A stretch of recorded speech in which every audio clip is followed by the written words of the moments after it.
Pearl, are you settled? Okay, let's see what Bobby gets up to today.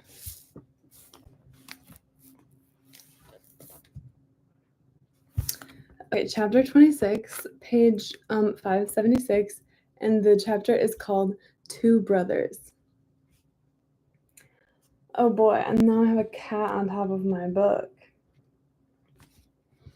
Often at the rear of a cheering audience, there would be standing one figure who wasn't cheering, who, amid a room full of men and women gathered to honor Robert Moses, stood watching Robert Moses with a face twisted with bitterness and hatred and contempt.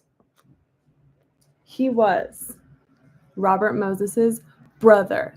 Dun dun dun dun. Pearl's really in my way, but she is so cute.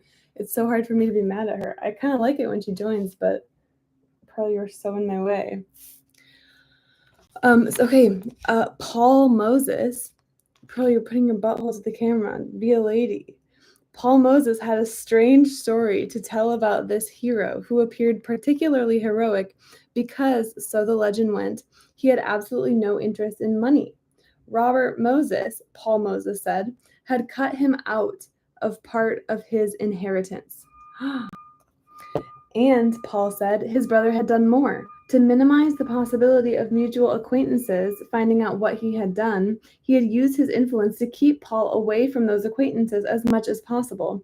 By keeping him out of city posts for which he was eminently well qualified and to which he would have otherwise been appointed. The truth of Paul Moses's charge about the inheritance will never be determined.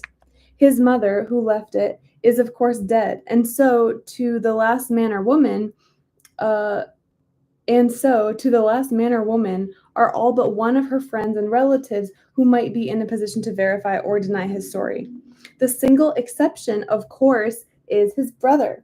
Robert Moses refuses, and has refused for 40 years, to allow the Pearl, subject of his mother's will, a will signed on her deathbed in his presence that invalidated an earlier will that Paul says divided her estate equally among the two brothers and their sister Edna, to be raised in his presence. Okay, juicy.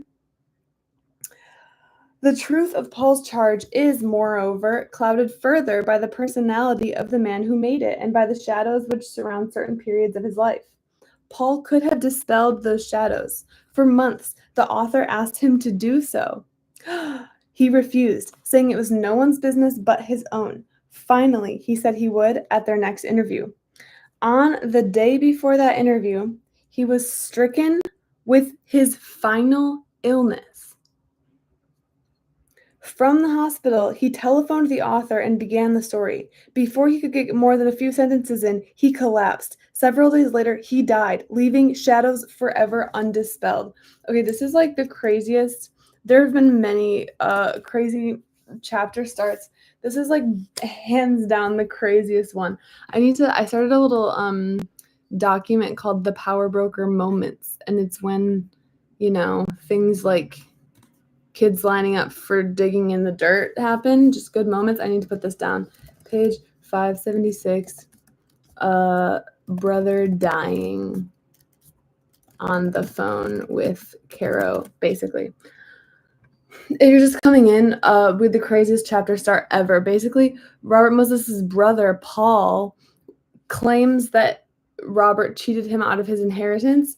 And the author, Robert Caro, keeps interviewing Paul, being like, dude, do you have any proof for this claim?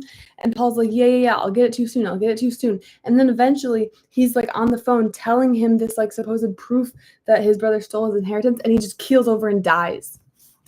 Exciting start to the chapter. Paul's personality was, to a striking degree, Robert's personality.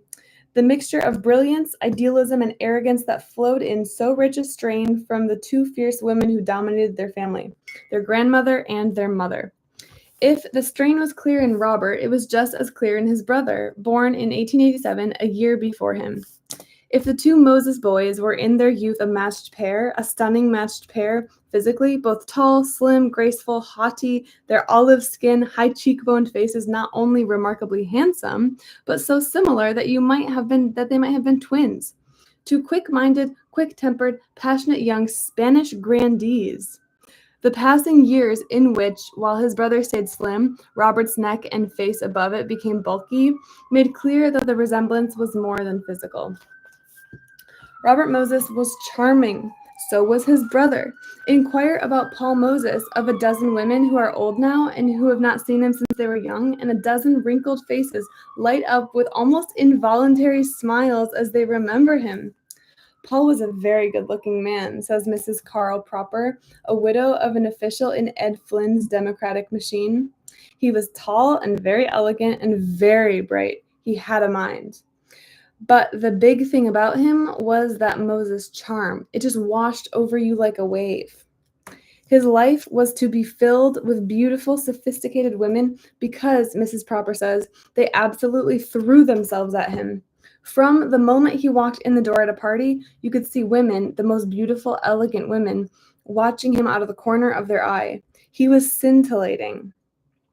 Robert Moses was arrogant, equipped with not only the Moses charm, but with a spigot that could turn off charm at the mere hint of disagreement. So was his brother. Each of the two Moses boys was totally convinced that he was intellectually superior to others. Each was totally contemptuous of the products of others' intelligence. From his youth, Robert Moses seemed driven, moreover, by some need, some compulsion almost, to demonstrate this contempt to those for whom he held it. With Paul Moses, this compulsion came later, the product, perhaps, of the tragic circumstances of his life. But it came. Says Mrs. Proper, who knew both the brothers, Paul was opinionated. My God, when someone disagreed with him, you have no idea. He could argue you right back against the wall. And just as often, he couldn't even be bothered arguing. There was this disregard of someone else's point of view, this brushing aside. This was from the mother, of course. I never saw this so strongly in any other individual as I did in Bob Moses, except maybe Paul Moses. The brothers' arrogance was, moreover, more than intellectual. Not only Robert, but Paul was to reveal throughout his life a feeling that the laws that governed other men were not meant to govern him. The drive to dominate, to relate to others from a commanding position, was strong in both, as a minor but significant characteristic they shared made obvious. Even as a youth, Robert insisted on picking up checks for friends, even wealthy friends. He displayed a real need to be not a member of a gathering, but the host. So did Paul. That's personally something that I don't have. I kind of forgot about that. I'm writing that down. Robert Moses, always paying the bill. If you're just coming in, it's a really maybe the most exciting chapter yet. Basically, we're talking about Robert Moses' brother, who claims that Robert Moses cheated him out of his inheritance. And while he was on the phone to the author, Robert Caro, telling him about this, he keeled over and died. So that's what we're talking about. And we're getting another mini biography. I'm very excited about this. Robert Moses was brilliant and more brilliant, was brilliant and more than brilliant, possessed of a mind not only quick and supple, but broad enough in reach to encompass a great metropolitan region and see its 1,000 diverse parts in a single unified relationship. So was his brother, who was fluent in Greek and Latin. He loved to spend evenings with a massive Greek lexicon, leafing through it as if it were a popular novel. And an electrical engineer by profession, was considered the most knowledgeable man in New York in the complex field of utility property assessments. While interviewing Paul about his brother, okay, I kind of exaggerated. He keeled over and then he died several days later, but basically he died in the middle of talking to Robert Caro, which was a very dramatic start to the chapter. While interviewing Paul about his brother, who at the time had rejected requests for an interview himself, the author was, by coincidence, simultaneously researching a series of articles on regional planning. He had been searching for a unifying concept of the metropolitan region as a whole, some sort of overview that would... Pearl is so cute, and I love her, and she's so in my way. So while Bob Caro was interviewing him, he was also researching an overview that would bring at least a measure of coherence to its development, that would suggest some vision of past and present that could contain clues to and suggestions about the future. The search had been in vain. He could spend days, he found, interviewing the region's highest elected public officials, mayors, county executives, freeholders, and presiding supervisors, and scores of urban planners without ever obtaining even a glimpse of such a vision. In talking with Paul Moses, the reporter, which is aka the first person, Robert Caro, wanted to talk about Robert Moses's boyhood. Paul was constantly lapsing into discussions of housing and recreation and transportation. The reporter was irritated by the digressions until one day, caught despite himself by his companion's eloquence, he started listening.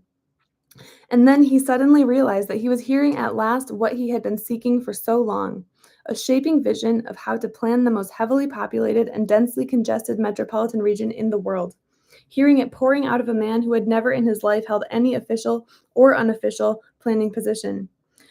The author continued interviewing planners and public officials. Eventually, he was to hear such a vision, conflicting, of course, but of similar grand scale and scope, from two men, elderly Louis Mumford and young Lee Koppelman, a brilliant planner from Long Island. He was never, in 100 interviews, to hear it again. Pearl, say hi to your fans. Except when, months later, he finally got to interview Paul Moses's brother. During his young manhood, Robert Moses was the uncompromising idealist, specifically anxious to help the lower classes. So was Paul, although there were differences between his idealism and his brother's. Robert's concept of help was that the mother be imitated, the patronizing Lady Bountiful, who never forgot that the lower classes were lower. It was the concept of rigid class distinction and separation that would later be set in concrete by Robert Moses's public works. Paul, doted on by Granny Cohen and her husband Bernard on Saturdays, the gentle old man and the bright-eyed, handsome little boy would walk from the Moses brownstone on 46th down to the tip of Manhattan Island, where the grandfather would reward him with a nickel. Paul understood exactly what the nickname Lady Bountiful implied. Don't you see that settlement house attitude of hers in everything Mr. Robert does? He would demand. This, you're my children and I'll tell you what's good for you. It was not his attitude. His brother wanted class distinctions made more rigid. Paul wanted them eliminated. His brother despised people of color. Paul's attitude, in Mrs. Proper's words, were a genuine feeling of real indignation over the way blacks were treated. And don't forget, this was at a time when it wasn't fashionable to have such feelings. His brother's attitude toward members of the classes Bella called lower was, like Bella's, markedly patronizing, perhaps in reaction. Paul, says a friend, was a person who would talk to some menial and be on fine terms with him. He could be impossible, opinionated, arrogant, with people on his own social plane, but he would never, never act like that with anyone who couldn't talk back to him. He was very much aware of the moral responsibility to the lower classes. He was like Robert in that, but his attitude toward these classes was genuinely friendly. He had the ability, which Robert did not, to see people not as members of classes, but as individuals. When they were well into their 70s, the two brothers would be asked about the maids, cooks, and laundresses who had worked in the 46th Street brownstone. Robert could remember exactly one. Oh, it's my time. Old Annie. Great. I love to have an appearance here. I'm circling that in my book with my pencil. Asked to tell me something about her, he responded by listing her duties, and then he stopped. About this woman whom he saw every day of his boyhood, he knew nothing more, not even whether or not she was married. Paul remembered an even dozen who passed through the Moses household at one time or another, and 50 years after he had last seen most of them, he could relate details of their personal lives to an extent that revealed he had talked to them as a friendly equal. Looking back on the youth of these two remarkable brothers, one difference looms large. Robert Moses would bend to his mother's fierce will. Paul Moses would not. Paul says, and relatives agree, that on many issues, he and his younger brother shared views that were opposite Bella's. She was very conservative, and neither of us was, not in terms of that time. But that in the face of her displeasure, Robert would draw back, hastening to agree with the plain little woman with the steely eyes behind the steel-rimmed spectacles, while Paul would continue to disagree. And Bella Moses, daughter of a woman who bullied underlings, herself a woman who bullied her husband to a point where, to accommodate her own wishes, she forced him to leave the city and the career in which he was happy, was not a woman who brooked disagreement, not even from her own son. Says Mrs. Proper, who saw them together, it was no joke to that mother that she was a Republican and her son was a Democrat. That was apostasy to her. There was, moreover, Paul's romance at Princeton with a Philadelphia girl who was not only beautiful but first in her class at the University of Pennsylvania, who also had a habit of saying what she thought, and with whom Bella did not get along at all. Relatives say Paul and his mother had a violent falling out over her. Also at Princeton, Paul became leader of a 1910 version of a Reform Democratic Club. Whether or not it was because of the romance and or the political squabble, Paul left Princeton for 4 years about which he never talked. These episodes are some of those obscured by shadows, and returned to major no longer in classics and literature, but in electrical engineering. The conflict between Paul and his mother was more basic than specific issues.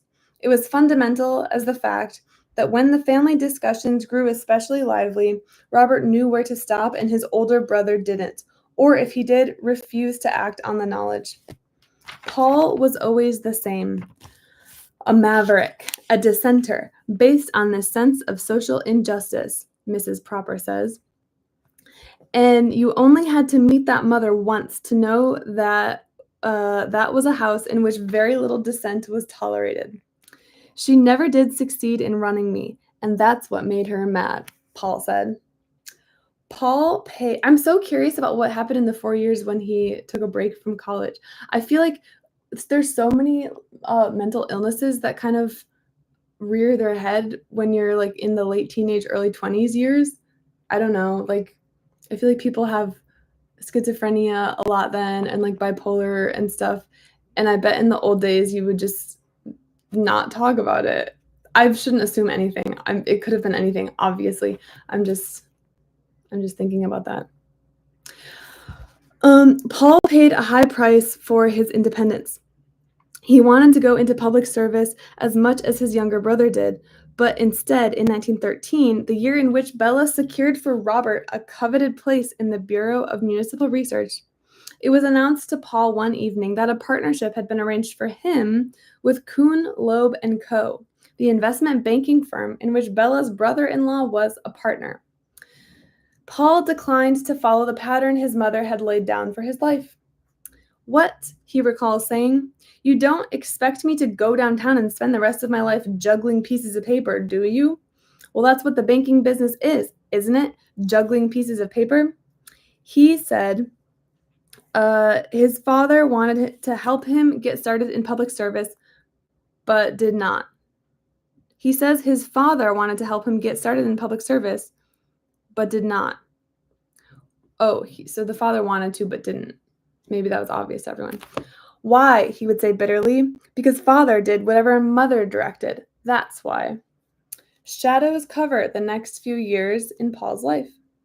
According to several vague accounts, he spent them in South America, returning only when America followed the president he idolized into the war to make the world safe for democracy. At any rate, at a time at which his brother was declining to serve in the war, Paul enlisted in the Navy. Mustered out in November 1918 when he was in no worse shape than his brother, who in November 1918, almost 30 years old, dreams of civil service reforms crushed, was working at a humiliating job as little more than a clerk, with no place to turn for work in his chosen field. Looking back at this crucial point in the lives of these two remarkable brothers, another difference, an extension perhaps of Robert's willingness and Paul's unwillingness to bend to the woman they could not face down, looms larger. Robert may have previously refused to compromise with the practical politicians he scorned, but when, at the age of 30, Belle Moskowitz gave him one last chance, he compromised. If you're just coming, we're talking about Robert Moses's brother, who we haven't even talked about. And also, the next page is going to be the official halfway point in the book, which is very exciting for me. I thought I would be done by now, but unfortunately, I've been reading kind of slow. But yeah. Having learned he could not beat the Tammany politicians who had crushed him, he was not only willing but eager to join them. He had learned very well indeed that the need to compromise. Paul never learned that lesson. Propelled up the Consolidated Edison executive ladder by his engineering brilliance, he was soon assigned, at a salary of $18,000, to find ways of harnessing the vast power of the St. Lawrence River, a plan that would later be thwarted by Al Smith's determination to have the harnessing done by a state power authority. Paul was hobbled by his refusal to tailor his liberalism to the ultra-conservative of the Utilities executive suite. Once a top executive asked him if he didn't agree that Woodrow Wilson was a fool. Paul lashed out at him angrily. Robert Moses may have been the idealist who compromised his ideals. Paul Moses was the idealist who didn't. Looking back on the lives of the two Moses boys, one difference looms largest of all. Robert went into public service, a field big enough to allow his unique vision and drive full range, a field in which funds were available on the same scale as his immense dreams, in which his arrogance was in part excused by the public need he was serving, and in part protected by the public powers that devolved on him, so that when he went beyond the law, the power of the state protected him from retaliation. Paul did not go into public service. Eager to do so, he thought he was going to have a chance in 1925, the year after his brother was appointed president of the Long Island State Park Commission, when, he says, his close friend Colonel Frederick Stuart Greene, the erudite, urbane head of the State Department of Public Works, offered him a top Department of Public Works engineering job. But Paul says at the last minute, after everything was set, Greene told him that Al Smith had vetoed the appointment without explanation. At the time, Paul told the author with his bitter smile he did not even suspect that the explanation might have something to do with his brother, whom at the time he considered a friend. Gasp.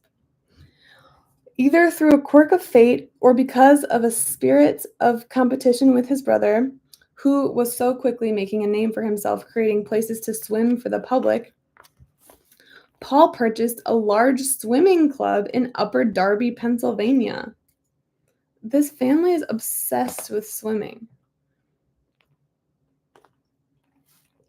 Also, it's like one of the first days that's like hot. It's not just summery warm. It's like it's hot. It feels like I don't even know what the high is today. It's one of those mornings where I always remember the opening scenes in the movie Do the Right Thing, where they're like, it's hot, hot, hot. Okay. So, all right. So Paul owns a swimming club in Upper Darby, Pennsylvania now. At the same time that his brother was making grandiose plans for Jones Beach, Paul was making grandiose plans for his Lanark pool, planning to turn it into a huge recreational complex by adding additional swimming pools, a huge dance hall, and different restaurants for different pocketbooks. It would, recalls a friend to whom he enthusiastically broached his ideas, have been something really unique for the time. He had some imagination, I'll tell ya. But imagination on the Moses scale was feasible only on a public scale. Attempting to carry out his plans, Paul spent the pool's revenue as fast as they came in. Robert's grandiose plans cost far more than he'd expected, but because his money came from the state treasury, though he spent at an unprecedented scale, overspent his budget, poured funds allocated for an entire bathhouse into its foundations alone, there was always more where that came from. For Paul, there wasn't, particularly after his father died. Emmanuel had helped with his ambitious project, but when, in 1925, he died, he left all his money to his wife. This money was readily available to the younger of her two sons. Although Bella never gave Robert as much as he needed, and he was habitually short on cash, she did support him and his wife and daughters for more than 10 years. When, in 1927, at the age of 38, he was named Secretary of State, it was the first job at which he had ever earned more than a token salary. That's crazy. I know that this happened because I remember it, but it's crazy that he was 38 before he earned a salary. That's like, I don't know. That's worse than all the Nepo babies in Hollywood. When desperate for funds to complete the Jones Beach Causeway, he asked her for a loan of $20,000. She gave it gladly. But for her older son, help was limited and grudging, and he was not a man who could beg. Soon, in the midst of a divorce that ended an unhappy marriage, he was being humiliated by the hounding of his pool creditors. He was unable even to pay his lawyer, and he was sued by him, too.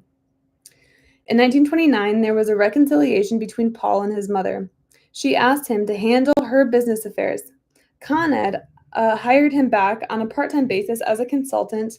The swimming pool began to earn money, and appearing nightly in winter at the theater or the opera and at New York's most fashionable restaurants, he was again an elegant, cheerful man about town.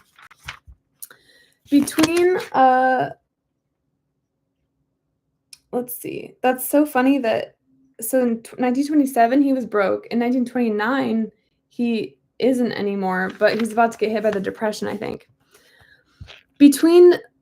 Or maybe he just didn't. Maybe he just swerved that. Between two men as opinionated as Paul and his brother, there were bound to be frequent arguments. But in the past, they had always been friendly. Paul had been a frequent visitor at Robert's home. But since his brother had become a powerful man in state government, Paul felt his attitude had changed. He no longer, Paul felt, would tolerate anyone, even his brother, disagreeing with him.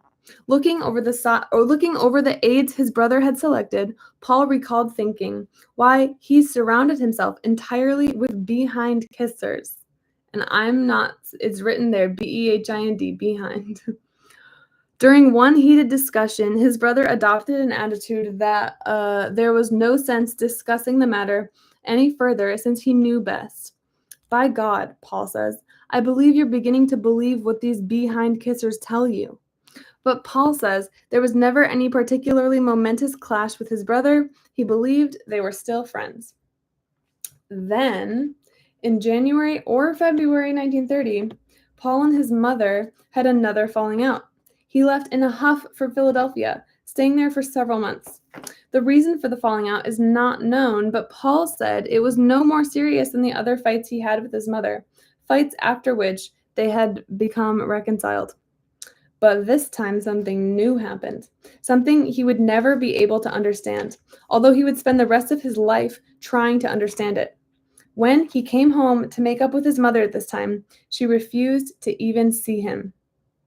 The other relatives on whom he dropped in, always so happy to see him in the past, were suddenly distant and cold. They all seemed to think I had done something awful. You could tell from the way they were acting, Paul would say. But I didn't know what the hell it was supposed to be. Much too proud to ask, Paul reacted by avoiding these people who had suddenly turned against him. People are really dumb sometimes. You could just probably ask maybe why are you mad at me? Anyway, sorry to give this very obvious commentary. Anyway, in March 1930, Bella Moses learned that she had cancer. Paul did not know at first. When he ever knew can no longer be determined. According to one story prevalent in the family, Paul never went to see his mother at Mount Sinai Hospital until the last few days before she died. According to another, he had gone earlier, but she had refused to see him. And when, on May 22, 1930, after weeks in which she lay semi-comatose in intense pain, she died of cancer. Her will divided her estate between two of her children, Robert and Edna. Although Robert's share was bigger than Edna's because to it was added, in effect, $50,000 for the education of his children. To Paul Moses, her eldest son, Bella Moses left only $100,000, and she left it in trust so that he would receive only the interest of it, never the principal. he had to receive that income through his brother, who was named a trustee of the trust fund as well as the executor of the will. And there was an additional clause. If Paul ever contested the will, he would automatically lose even the trust fund, whose principal would then be divided between his brother and sister. Upon Paul's death, which happened as this book was getting written, half the principal was to go to Edna's children, half to Paul's, should he have children. If he did not, then half would go to Robert's children, Barbara and Jane. Another Barbara and Jane mention. Love to see that. We don't really get a whole lot of that. Okay, I'll be right back. I'll be back in 20 seconds.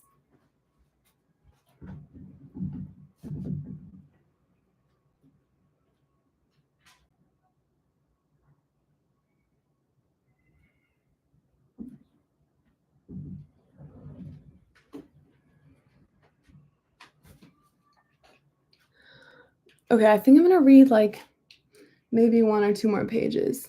Yeah, this is a very petty family. I don't think that they're particularly great people. They seem horrible.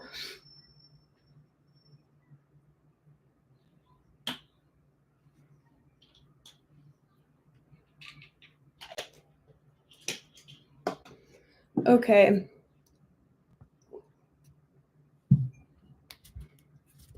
My parents recently named me the executor of their will, and they're not gonna die or anything anytime soon, hopefully. They're like they're maybe like 54. But I officially had to sign the papers. So maybe if something happens, I'll just, you know, pull a Bella Moses and do something absolutely crazy to rip my family apart. I think that would be awesome. Paul Moses was to be tortured by his mother's will for the rest of his life. That's such a nice sentence because it's like will and will, the double entendre. Financially, it changed his life, of course. Previously, his earnings had always been supplemented by gifts from wealthy parents. Now, he would have only the interest, so meager compared to those gifts, on his trust fund. Moreover, he had always had security, the assurance of protection against any real hardships, as well as the assurance that one day a share of his family's wealth would be all his. He had been raised among servants and tutors in an atmosphere of snug luxury. He had spent his later life in variations of that atmosphere, and he had never had any reason to doubt that he would be able to live out his life against such a background. Now, suddenly, with a single blow, that security had been stripped from him, irrevocably and forever. It was the Depression. Consulting engineers were a luxury companies could no longer afford. At the time he learned the contents of his mother's will, he had just learned that his retainer from Con Ed would soon be terminated. The swimming pool had not been doing badly, but its income would never be anything near a substitute for that security, even if it too was not affected by the Depression. He had saved nothing. There had never been any reason to save. He had always been a man who had much and the prospect of more. Now, all in an instant, at the age of 43, he had nothing. But it was not financial considerations that hurt Paul most deeply. What his mother's will did to him cannot be computed on any tally sheet.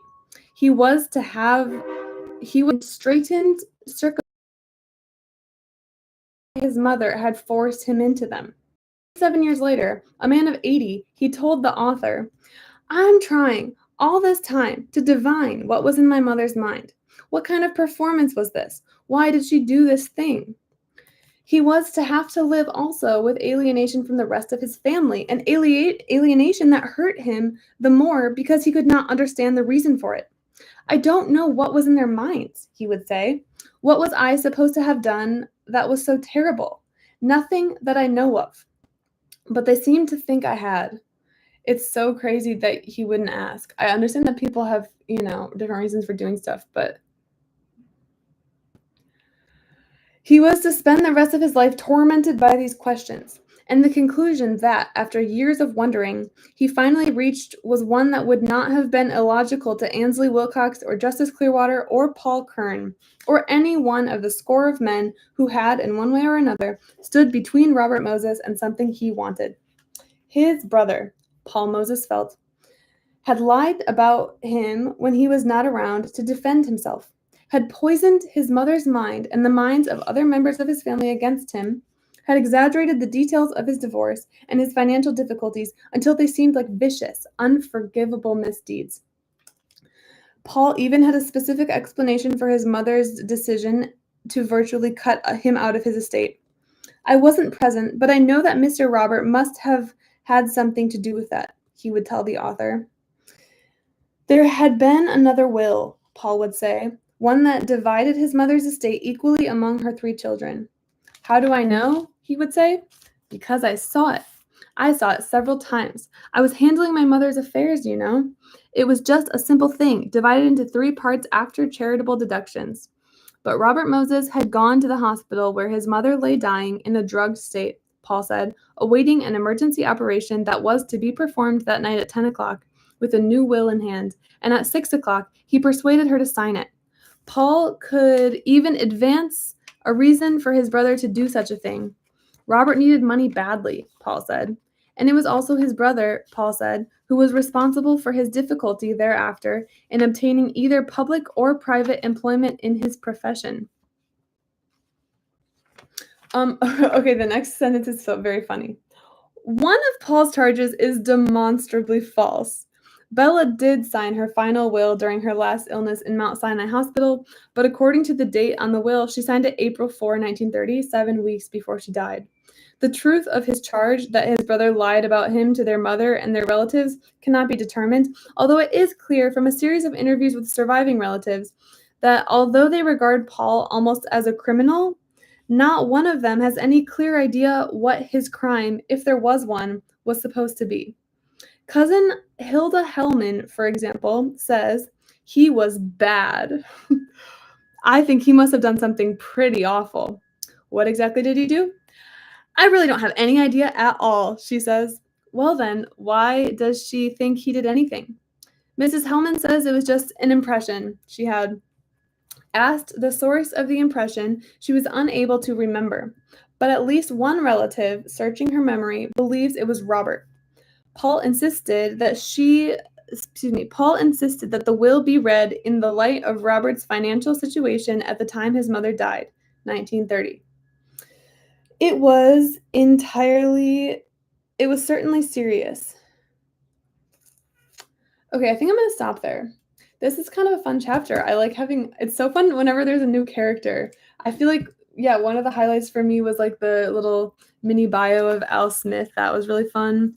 Another highlight was the little mini bio of Belle Moskowitz.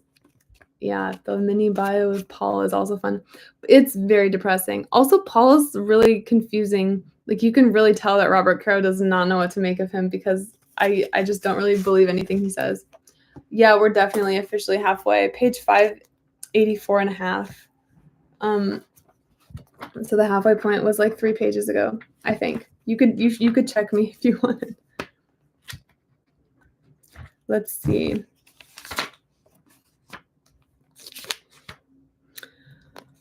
Um, 1162 is the total number of pages. Oh, okay. I mean, yeah, maybe I shouldn't say it was fun when it actually was heavy and kind of sad. But it was interesting. It was interesting in a sad way. I hope I mean, I know he's not okay, but I hope I hope his whole life wasn't terrible. Ooh. This chapter's kind of long also. Let's see. It keeps going and going and going and going and going and going. All right, the next chapter is in 20 pages and it's called Changing. And I think, can we see Pearl one time? Yeah, for sure. Well, I'll just show you what she's doing right now. She's just sitting on a little chair right here. Pearl, say bye. You have so many fans. They love you. I wonder if like I know cats can't understand language, but like what if they can? And what if she loves this book? That would be great. That would be great news to me. See you later. Oh, bye, Hajin.